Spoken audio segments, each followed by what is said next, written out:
얼마를 그렇게 창가에 있었지만 쓰다만 원고를 붙잡고 씨름할 기분은 도무지 생겨나지 않았다. 이제 다시 전화벨이 울린다면 그것은 분명코 저 원고를 챙겨가야 할 충실한 편집자의 전화일 것이 분명했다. 그럼에도 불구하고 나는 불현듯 책꽂이로 달려가 창작집 속에 끼어있는 유년의 기록을 들추었다.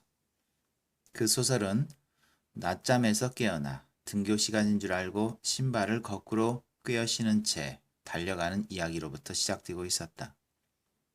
눈물 주머니를 달고 살았던 그때, 턱없이 세상을 무서워하면서 또한 끝도 없이 세상을 믿었던 그때의 이야기들은 매번 새롭게 읽혀지고 나를 위안했다. 소설 쓰는 것을 업으로 삼은 자가 자기가 쓴 소설을 읽으며 위안을 받는다는 사실을 어떻게 설명해야 할지 모른다. 깊은 밤 한창 작업에 붙들려 있다가도 마음이 편치 않으면 나는 은자가 나오는 그 소설을 읽었다. 시간을 거꾸로 돌려서 자꾸만 뒷걸음쳐서 달려가면 거기에 철길이 보였다. 큰오빠는 젊고 잘생긴 청년이었고 미트 오빠들은 깎아 중머리의 남학생이었다. 장롱을 열면 바느질통 안에 아버지 생전에 내게 사주었다는 연지 찍는 붓솔도 담겨 있었다. 아직 어린 딸에게 하필이면 화장도구를 사주었는지 지금에 와서 생각하면 알 듯도 모를 듯도 싶은 장난감이었다.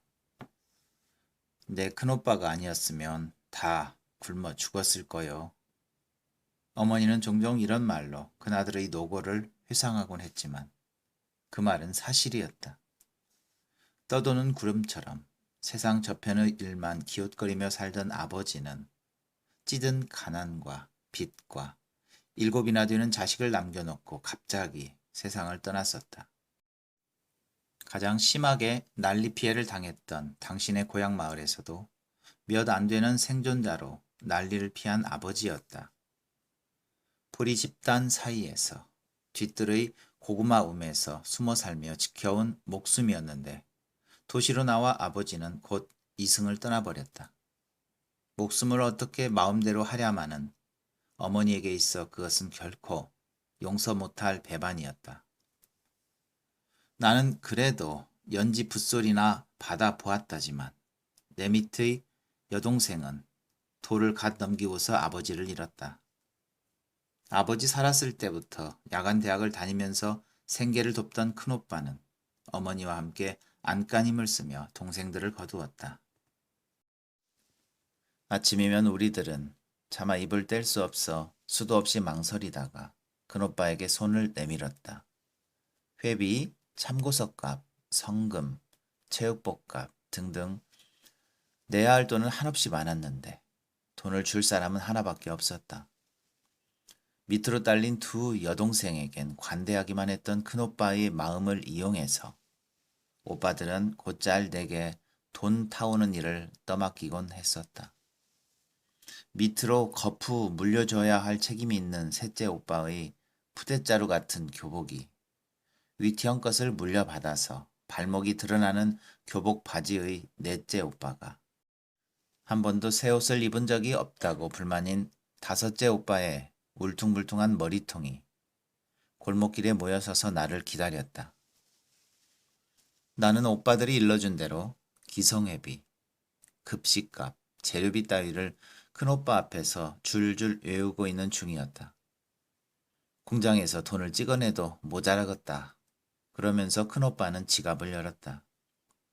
잘하면서 나 역시 그러했지만 오빠들은 큰형을 아주 어려워했다. 아무리 맛있는 음식이라도 큰형이 있으면 혀의 감각이 사라진다고 둘째가 입을 열면 셋째도 넷째도 다섯째도 맞장구를 쳤다. 여름의 어떤 일요일, 5 아들이 함께 모여 수박을 먹으면 큰오빠만 푸아푸아 시원스레 씨를 뱉어내고 나머지는 우물쭈물하다가 씨를 삼켜버리기 예사였다.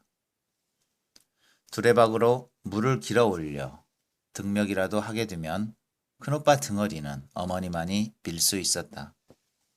둘째는 셋째가, 셋째는 넷째가 서로서로 품앗이를 하여 등맥을 하고 난 뒤 큰오빠가 내 등에도 물 좀 끼얹어라 하면 모두들 쩔쩔매었다. 우리 형제들뿐만 아니라 동네 사람들도 큰오빠를 예사롭게 대하지 않았다. 인조 속치마를 펄럭이고 다니면서 동네의 온갖 일을 다 참견하곤 하던 은자 엄마도 큰오빠가 지나가면서 인사를 하면 허둥지둥 찐빵 가게로 들어갈 궁리부터 했으니까. 기다린다고 길게 빼면서 끊었던 은자의 전화를 의식한 탓인지 나는 그날따라 일찍 저녁밥을 마쳤다. 서두르지 않더라도 9시까지는 그 애가 일한다는 새 부천 클럽에 갈 수가 있었다. 작은 방에서 책을 읽고 남편은 아이야 자기도 재울 수 있으니 가보라고 권하기도 하였다.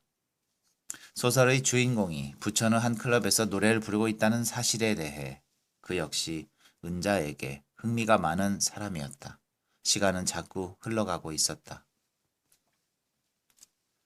9시가 가까워오자 아이는 연신 하품을 하기 시작했다.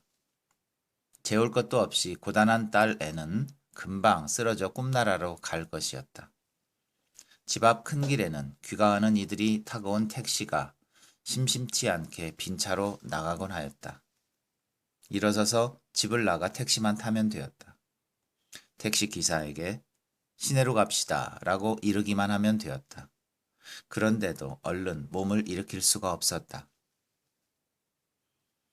8시 무대를 끝나고 은자는 내가 올까봐 입구 쪽만 주시하고 있을 것이었다.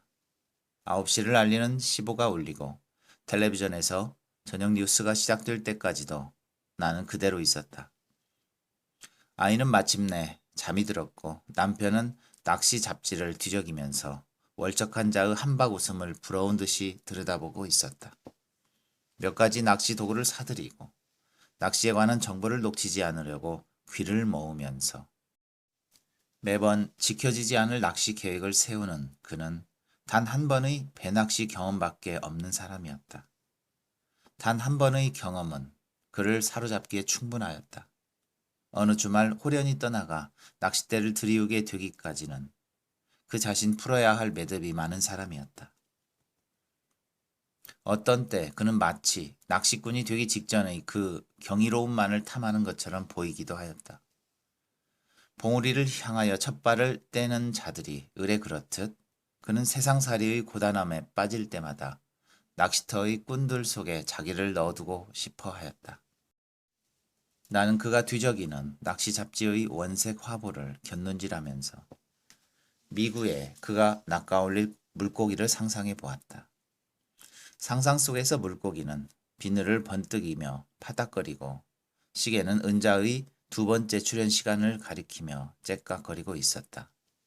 다음 날 아침 어김없이 은자의 전화가 걸려왔다. 토요일이었다. 이제 오늘 밤과 내일 밤뿐이었다. 은자도 그것을 강조하였다.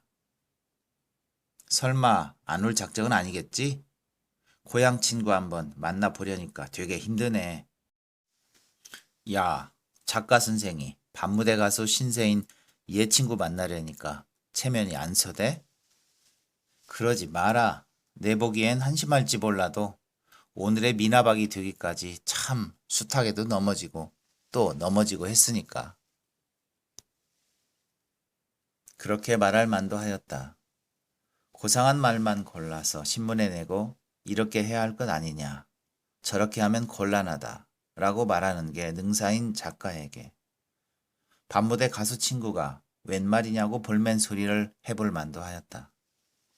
나는 아무런 대꾸도 할 수 없었다. 박은자에서 미나 박이 되기까지 그 애는 수없이 넘어지고 또 넘어진 모양이었다. 누구들 그러지 않겠는가. 부천으로 옮겨 살게 되면서 나는 그런 삶들의 윤기 없는 목소리를 많이 듣고 있었다. 딱히 부천이어서가 아니라 내가 부천 사람이어서 그랬을 것이었다. 창가에 붙어 앉아 귀를 모으고 있으면 지금이라도 넘어져 상처 입은 원미동 사람들의 이야기를 들을 수 있었다. 넘어졌다가 다시 일어나고 또 넘어지는 실패의 뒤풀이 속에서도 그들은 정상을 향해 열심히 고개를 넘고 있었다. 정상의 면적은 좁디 좁아서 아무나 디딜 수 있는 곳이 아니라는 엄연한 현실도 그들에게는 단지 속임수로밖에는 납득되지 않았다. 설령 있는 힘을 다해 기어 올랐다 하더라도 결국은 내리막길을 마주해야 한다는 사실 또한 수긍하지 않았다. 부딪히고 아등바등 연명하며 기어나가는 삶의 주인들에게는 다른 이름의 진리는 아무런 소용도 없는 것이었다. 그들에게 있어 인생이란 탐구하고 사색하는 그 무엇이 아니라 몸으로 밀어가며 안간 힘으로 두들겨야 하는 굳건한 쇠문이었다. 혹은 멀리 보이는 높은 산봉우리였다. 은자는 마침내 산봉우리 하나를 넘었다고 믿는 사람 중에 하나였다. 노래로는 도저히 먹고 살 수 없어서 노래를 그만둔 적도 있었다고 했다. 처음에 전화 이후, 아니 더 정확히 말하면 내가 허겁지겁 달려나오지 않으리라는 것을 그 애가 눈치챈 이유, 은자는 하나씩 둘씩 자신의 과거를 털어놓곤 했었다. 싸구려 흥행단에 끼어 일본 공연을 갔던 적이 있었는데 돌아오지 않을 작정으로 마지막 공연 날 단체에서 이탈해 무작정 낯선 타국 땅을 헤맨 경험도 있다는 말은 두 번째 전화에서 들었던가? 그런데 오늘은 더욱 비참한 과거 하나를 털어놓았다. 악단 연주자였던 지금의 남편을 만나 살림을 차린 뒤 극장식 스탠드바의 코너를 하나 분양 받았다가 빚더미에 올라앉게 되었던 모양이었다. 은자는 주안, 부평, 부천 등을 뛰어다니며 겹치기를 하고 남편 역시 전속으로 묶여 새벽까지 기타줄을 챙겨야 했다고 하였다. 첫 아이를 임신하고 있는 중이었으나 부른 배를 내민 채 술집 무대에 설 수가 없었다. 코르셋으로 헝겊으로 배를 한껏 조이고서야 허리가 쏙 들어간 무대 의상을 입을 수가 있었다. 한 달쯤 그렇게 하고 났더니 뱃속에서 들려오는 태동이 어느 날부터인가 사라져버렸다. 이상하긴 했지만 그런대로 또 보름가량 배를 묶어놓고 노래를 불렀다.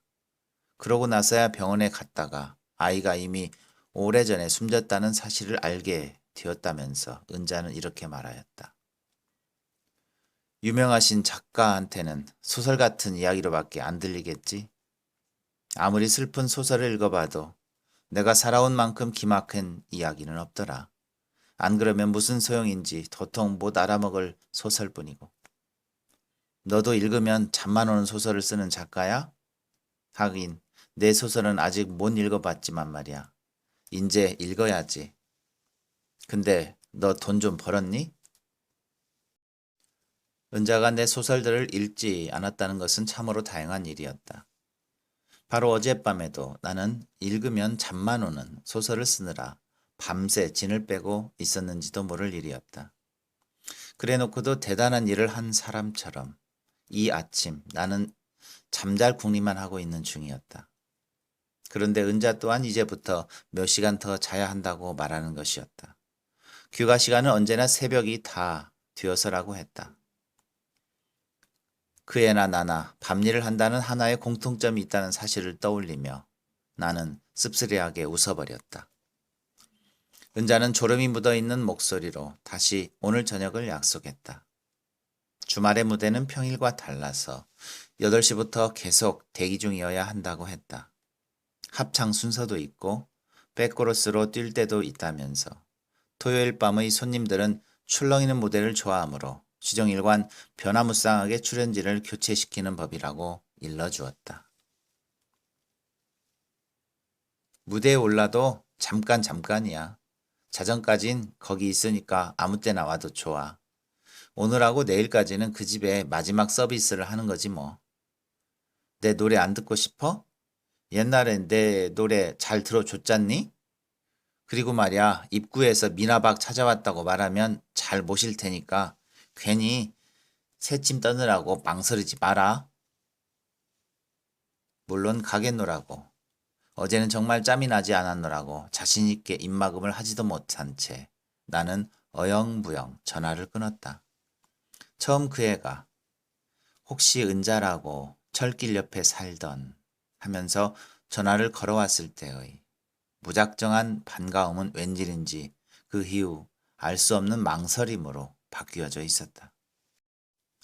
은자는 내 추억의 가운데에 서 있는 표지판이었다. 은자를 기둥으로 하여 25년 전의 한 해를 소설로 묶는 뒤로는 더욱 그러하였다. 기록한 것만을 추억하겠다고 작정한 바도 없지만 나의 기억은 언제나 소설 속 공간에서만 매몰들었다. 1년에 한 번 아버지 추도식에 참석하기 위해 고속버스를 타고 전주에 갈 때마다 표지판이 아니면 언뜻 알아볼 수 없을 만큼 달라져 있는 고향의 모습이 내게는 낯설기만 하였다. 이제는 사방팔방으로 도로가 확장되어 여관이나 상가 사이에 홀로 바뀌어 있는 친정집도 예전의 모습을 거의 다 잃고 있었다. 옛집을 부수고 새로이 양옥으로 개축한 친정집 역시 여관을 지으려는 사람이 진작부터 눈독을 들이고 있는 중이었다. 집 앞을 흐르던 하천이 보게 되면서 동네는 급격히 시가지로 편입되기 시작하였다. 그나마 철길이 뜯기면서는 완벽하게 옛 모습이 사라져버렸다. 작은 음악회를 열곤 하던 버드나무도 베어진 지 오래였고 찐빵 가게에 있던 자리로는 차들이 싱싱 달려가곤 했다. 아무래도 주택가 자리는 아니었다. 예전에는 비록 정다운 이웃으로 둘러싸인 채 오순도순 살아왔다 하더라도 지금은 아니었다. 은성장 여관, 미림 여관, 거부장 여관 등이 이웃이 될 수는 없었다. 게다가 한창 크는 아이들이 있었다. 우리 형제들은 물론 조카들까지 제 아버지에게 이사를 하자고 졸랐었다. 하지만 큰오빠는 좀채 집을 팔 생각을 굳이지 못하였다. 집을 팔라는 성화가 거세면 거셀수록 그는 오히려 집수리에 돈을 들이곤 하였다. 그 동네에서 마지막까지 버티고 있는 유일한 사람이 바로 큰오빠였다. 1년에 한 번씩 타인의 낯선 얼굴을 확인하러 고향 동네에 가는 일은 쓸쓸한 뿐이었다. 이제는 그 쓸쓸함조차도 내 것으로 남지 않게 될 것이었다. 누구라 해도 다시는 고향으로 돌아가지 못할 것이었다. 고향은 지나간 시간 속에 있을 뿐이니까. 누구는 동구 밖의 느티나무로, 갯마을의 짠냄새로, 동네를 끼고 흐르는 긴 강으로 고향을 확인하며 산다고 했다. 내게 남은 마지막 표지판은 은자인 셈이었다. 보이는 것들은 큰오빠까지도 다 변하였지만 상상 속의 은자는 언제나 같은 모습이었다. 은자만 떠올리면 옛 기억들이 내게 남은 고향의 모든 숨소리가 손에 잡힐 듯이 다가오곤 하였다. 허물어지지 않는 큰오빠의 모습도 그 속에 온전히 남아 있었다. 내가 새 부천 클럽에 가서 은자를 만나버리고 나면 그때부터는 어떤 표지판에 기대어 고향을 찾아갈 수 있을 것인지 정말 알 수가 없었다. 은자의 지금 모습이 어떤지 나는 전혀 떠올릴 수가 없다. 설령 클럽으로 찾아간다 하여도 그 애를 알아볼 수 있을지 자신할 수도 없었다. 내 기억 속의 은자는 상고머리에 때 낀 목덜미를 물들인 박씨의 억센 손자국, 그리고 터진 겨드랑이 사이로 내보이던 낡은 내복의 계집아이로 붙박여 있었다. 30도 훨씬 넘은 중년 여인의 그 애를 어떻게 그려낼 수 있는가. 수십 년간 가슴에 품어온 고향의 얼굴을 현실 속에서 만나고 싶지는 않다라고 나는 생각하였다. 만나버린 뒤에는 내게 위안을 주었던 윤현의 소설도 소설 속의 한 시대도 쓰러져고야 말리라는 불안감을 떨쳐버릴 수가 없었다. 그렇다 하더라도 이미 현실로 나타난 은자를 외면할 수는 있을는지는 그만큼만 그렇다 하더라도 이미 현실로 나타난 은자를 외면할 수 있을는지 그만큼은 풀 수 없는 숙제로 남겨둔 채 토요일 밤을 나는 원미동 내 집에서 보내고 말았다. 일요일 낮 동안 나는 전화 곁을 떠나지 못하였다. 이제 은자는 가시돋친 음성으로 나의 무심함을 탓할 것이었다. 그녀의 질책을 나는 고스란히 받아들일 작정이었다. 나는 그 애가 던져올 말들을 하나하나 상상해 보면서 전화를 기다렸다. 오전에는 그러나 한 번도 전화벨이 울리지 않았다. 일요일은 언제나 그랬다. 약속을 못 지킨 원고가 있더라도 일요일에까지 전화를 걸어 독촉해올 편집자는 없었다. 전화벨이 울린다면 그것은 분명 은자라고 나는 생각하였다. 오후가 되어서 이윽고 전화벨이 울렸다. 그러나 수화기에선 쉰 목소리 대신에 귀에 익은 동생의 목소리가 흘러나왔다. 고향에서 들려오는 살부치의 음성은 모든 불길한 예감을 젖히고 우선 반가웠다. 여동생이 전하는 소식은 역시 큰오빠에 관한 우울한 사파들 뿐이었다. 마침내 집을 팔기로 하고 계약서에 도장을 찍었다는 것과 한 달 남은 아버지 추도 예배는 마지막으로 그 집에서 올리기로 했다는 이야기였다. 계약서에 도장을 찍은 것은 어제였는데 큰오빠는 종일토록 홀로 술을 마셨다고 했다.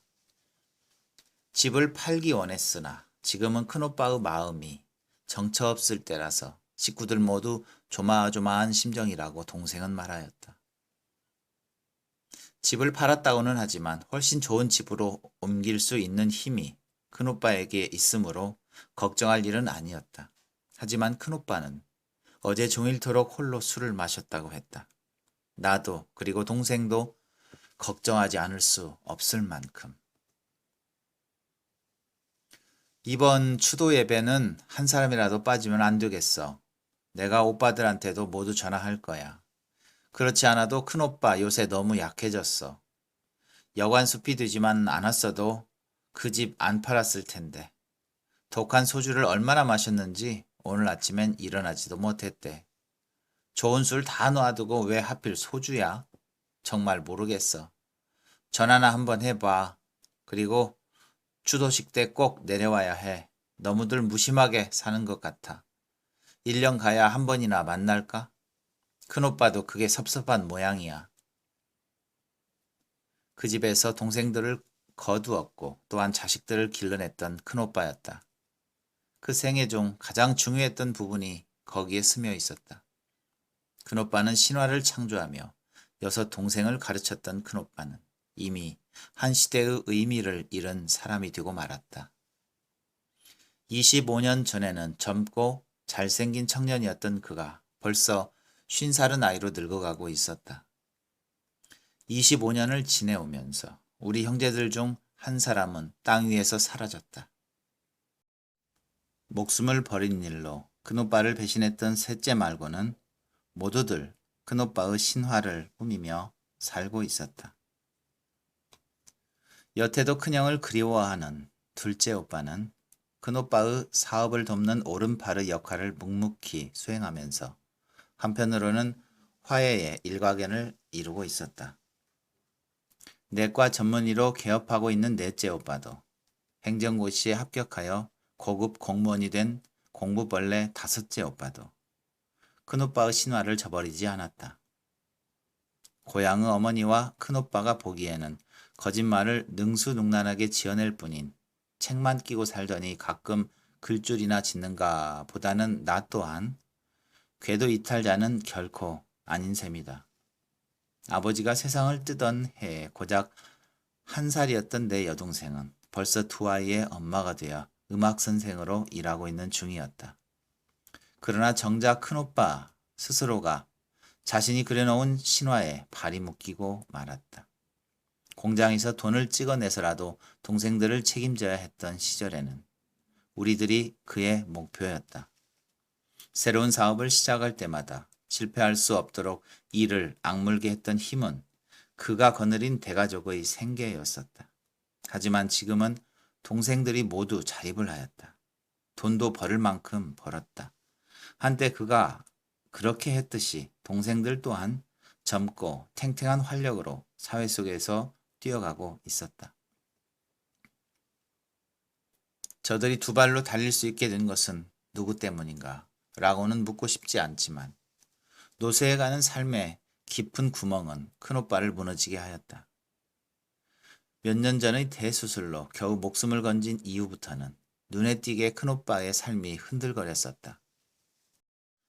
이것도 해선 안 되고 저것도 위험하며 이러저러한 일은 금하여라는 생명의 금칙이 큰오빠를 옥죄었다. 열심히 뛰어 도달해 보니 기다리는 것은 허망함 뿐이었더라는 그의 잦은 한탄을 전해 들을 때마다 나는 큰오빠가 잃은 것이 무엇인가를 생각해 보지 않을 수 없었다. 내가 수없이 요년의 기록을 들추면서 위안을 받듯이 그 또한 끊임없이 과거의 페이지를 넘기며 현실을 잊고 싶어 하는지도 모를 일이었다. 그러면서 한 발자국 한 발자국씩 이 시대에서 멀어지는 연습을 하는지도. 머지않아 여관으로 변해버릴 집을 둘러보며 집과 함께 해온 자신의 삶을 안주 삼아 쓴 술을 들이키는 큰오빠의 텅 빈 가슴을 생각하면 무력한 내 자신이 안타까웠다. 아버지 산소에 불쑥불쑥 찾아가서 죽은 자와 함께 한 병의 술을 비우는 큰오빠의 마음을 알 수 있을 것도 같았다. 한 인간의 뼈저린 고독은 살아있는 자들 중 누구도 도울 수 없다는 것, 오직 땅에 묻힌 자만이 받아줄 수 있다는 것은 의미심장하였다. 동생은 마지막으로 어머니의 결심을 전해주고 전화를 끊었다. 말하자면 그것은 어머니가 큰 아들을 위해 할 수 있는 유일한 방법인 셈이었다.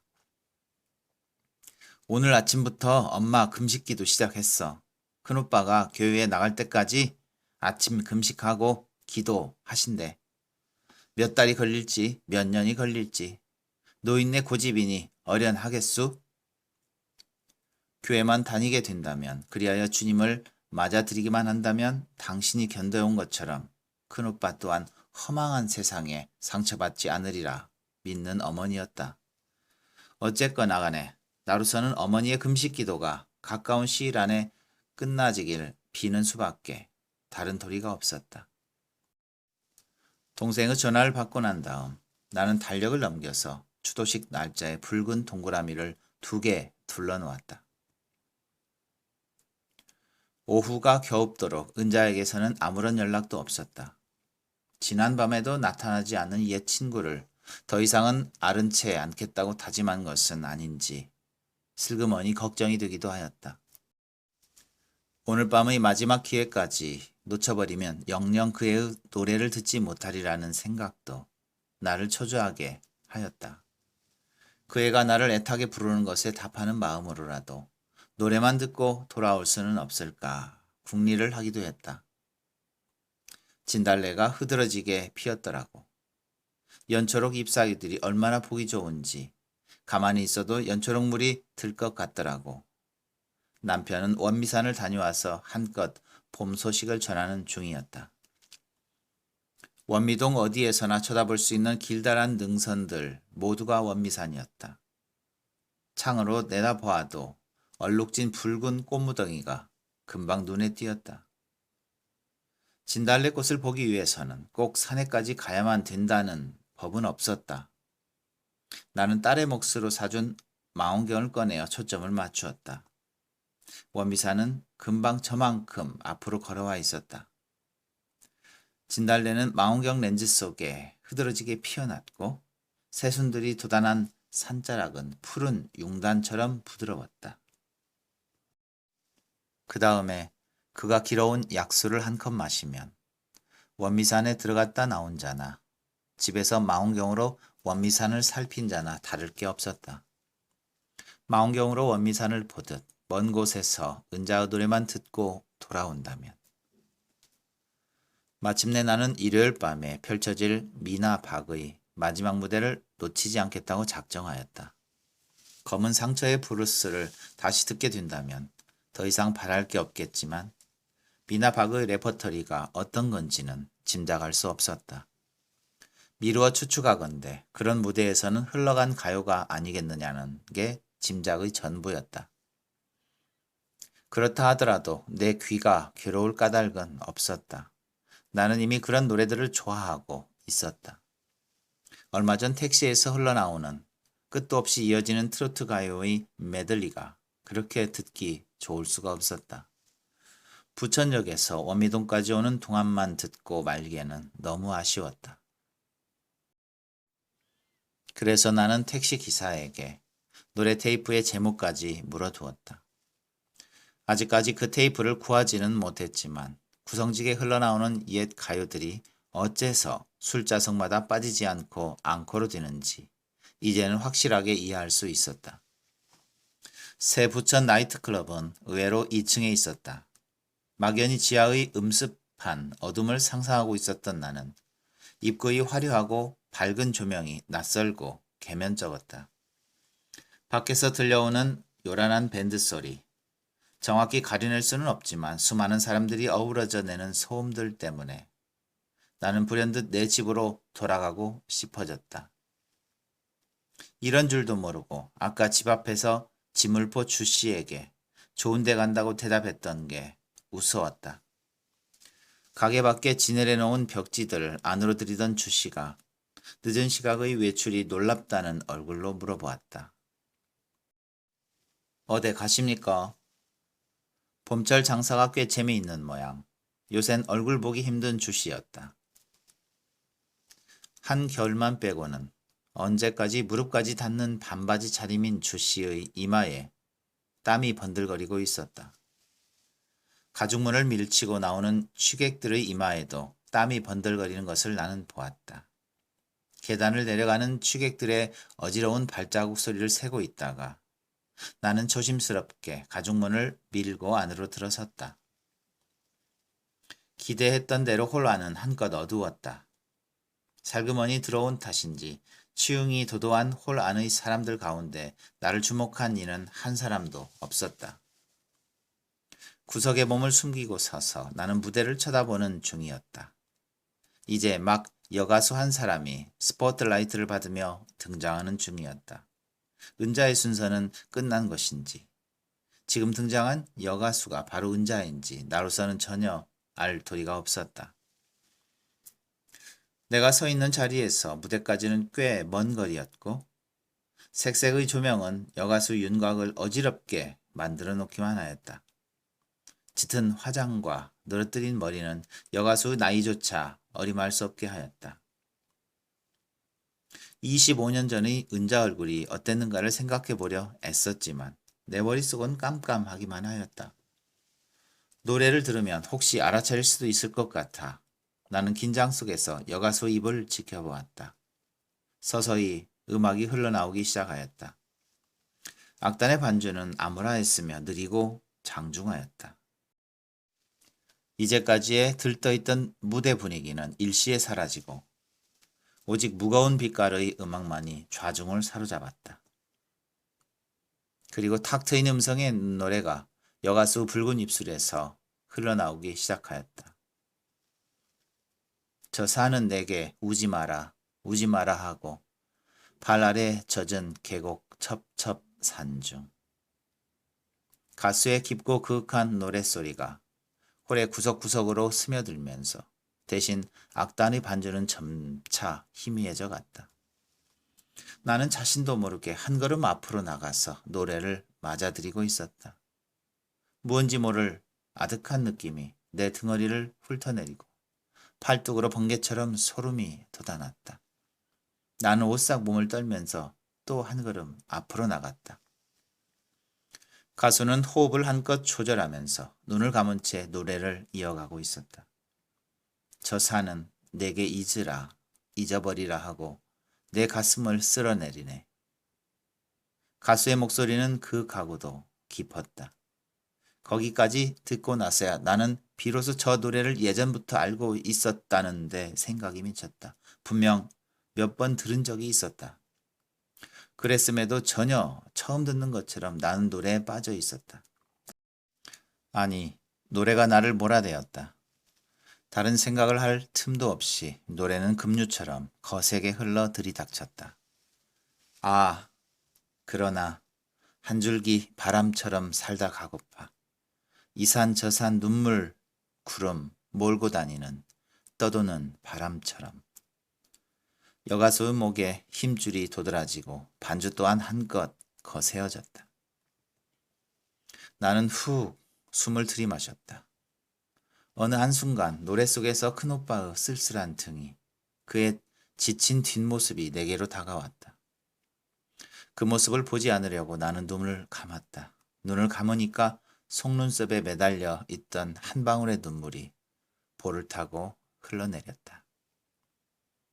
노래의 제목은 한계령이었다. 그러나 내가 알고 있었던 한계령과 지금 듣고 있는 한계령 사이에는 커다란 차이가 있었다. 노래를 듣기 위해 이곳에 왔다면 나는 정말 놀라운 노래를 듣고 있는 셈이었다. 무대 위에서 혼신의 힘을 다해 노래를 부르는 저 여가수가 은자 아닌 다른 사람일지라도 상관없는 일이었다. 나는 온몸으로 노래를 들었고 여가수는 한순간도 나를 놓아주지 않았다. 발밑으로, 땅 밑으로, 저 깊은 지하의 어딘가로 불꽃을 튕기는 전류가 자꾸 쏟아져 내린 것 같았다. 질퍽하게 취하여 흔들거리고 있는 테이블의 취객들을 나는 눈물 어린 시선으로 어루만졌다. 그들에게도 잊어버려야 할 시간들이, 한 줄기 바람처럼 살고 싶은 순간들이 있을 것이었다. 어디 큰오빠 뿐이겠는가. 나는 다시 한번 목이 메었다. 그때 나비 넥타이의 사내가 내 앞을 가로막고 정중하게 고개를 숙였다. 테이블로 안내해 드릴까요? 웨이터의 말대로 나는 내가 앉아야 할 테이블이 어딘가를 생각했다. 그리고는 막막한 심정으로 뒤를 돌아다 보았다. 뒤는, 내가 돌아본 그 뒤는 조명이 닿지 않은 컴컴한 공간일 뿐이었다. 아마도 거기에는 습기 차고 얼룩진 벽이 있을 것이었다. 나는 웨이터에게 무언가를 말하려고 하였다. 하지만 아무런 말도 나오지 않았다. 저 산은 내게 내려가라, 내려가라 하네. 지친 내 어깨를 떠미네. 더듬거리고 있는 내 앞으로 한계령의 마지막 가사가 밀물처럼 몰려오고 있었다. 집에 돌아와서야 나는 내가 만난 그 여가수가 은자라는 것을 확신하였다. 넘어지고 또 넘어지고 많이도 넘어져가며 그 애는 미나박이 되었지 않은가. 울며 울며 산등성이를 타오르는 그 애. 잊어버리라고 달래는 봉우리. 지친 어깨를 떨구고 발 아래 첩첩 산중을 내려다보는 그 막막함을 노래 부른 자가 은자였다는 것을 그제서야 깨달은 것이었다. 그날 밤 나는 꿈속에서 노래를 만났다. 노래를 만나는 꿈을 꿀 수도 있다는 사실을 그 밤에 나는 처음 알았다. 노래 속에서 또한 나는 어두운 잿빛 하늘 아래에 황량한 산을 오르고 있는 한 무리 사람들도 만났다. 그들은 모두 지쳐 있었고 제각기 무거운 짐꾸러미를 어깨에 메고 있었다. 짐꾸러미의 무게에 짓눌려 등은 휘어졌는데 고갯마루는 가파르고 헤쳐야 할 잡목은 억세기만 하였다. 목을 축일 셈도 없고 다리를 쉴 수 있는 풀밭도 보이지 않는 거친 숲에서 그들은 오직 무거운 발자국만 앞으로 옮길 뿐이었다. 그들 속에 나의 형제도 있었다. 큰오빠는 앞장을 섰고 오빠들은 뒤를 따랐다. 산봉우리를 향하여 한 걸음씩 옮길 때마다 두고 온 길은 잡초에 뒤섞여 자취도 없이 쓰러져 버리곤 하였다. 그들을 기다려주는 것은 잊어버리라는 산울림 혹은 내려가라고 지친 어깨를 떠미는 한 줄기 바람일 것이었다. 또 있다면 그것은 잿빛 하늘과 황토의 한 뼘 땅이 전부일 것이었다. 그럼에도 등을 구부리고 짐꾸러미를 맨 인간들은 큰오빠까지도 한사코 봉우리를 향하여 무거운 발길을 옮겨놓고 있었다. 그리고 사흘이 지났다. 은자는 늦은 아침 다시 쉰 목소리로 내게 전화했다. 전라도 말로 해서 너 참 싸가지 없더라. 진짜 안 와버리대. 고향의 표지판답게 그녀는 별 수 없이 전라도 말로 나의 무심함을 질타하였다. 일요일 밤에 세부천 클럽으로 찾아갔다는 말은 하지 않은 채 나는 그냥 웃어버렸다. 물론 한계령을 부른 가수가 바로 너 아니었느냐는 물음도 하지 않았다. 내가 지금 바쁜 몸만 아니면 당장 쫓아가서 한바탕 퍼부어 주겠지만 그럴 수도 없으니 어쨌든 앞으로 서울 나올 일 있으면 우리 카페로 와.